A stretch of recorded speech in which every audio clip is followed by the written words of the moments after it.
to you. So yet again, we've seen the crowds come out in their numbers in support of Mr. Msibi. Talk to us about how things happened today.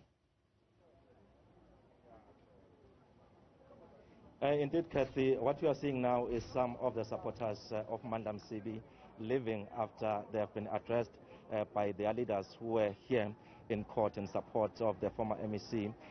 But they are not happy with the fact that once again Mandla Msibi and the two other accused will spend another night in custody.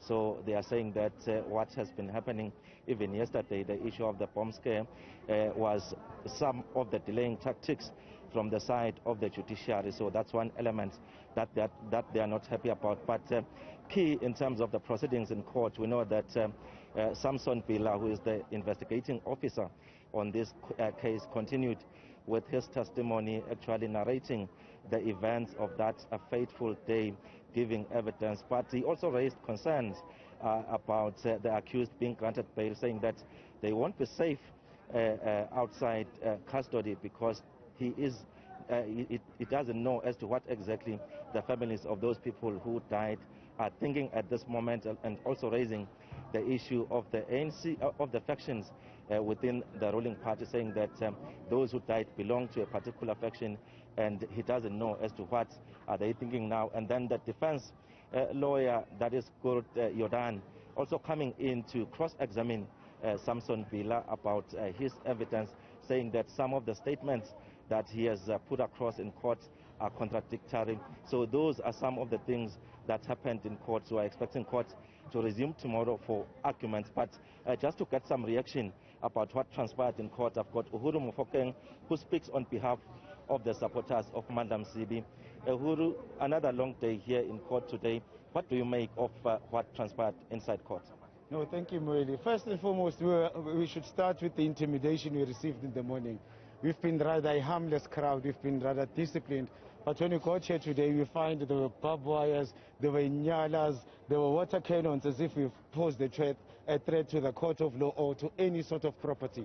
We felt that it was intimidation, and it was a way of provoking us into rather sort of reacting and to do something to cause malicious damage. But we didn't do that. We are rather also happy about how the wheel of justice turned today. We see the progress that happened through the cross-examination, and when the investigative officer took the stand, there are a lot of things that were clarified. You could see from today, even from a layman's perspective, that there's absolutely no case against our MEC. All of these things are political, and we are sure as the case proceeds, we are going to live with him. We are rather disappointed that he's going to spend another night in prison. We believe he should be outside. He should be serving in the executive, giving services to the people. He's not a criminal. He does not belong there. He belongs in echelons of leadership, championing the interest of the people. But then we are very optimistic that tomorrow is the final day that we are going to come here. We are also going to come in our numbers. We are going to bring the discipline of the African National Congress.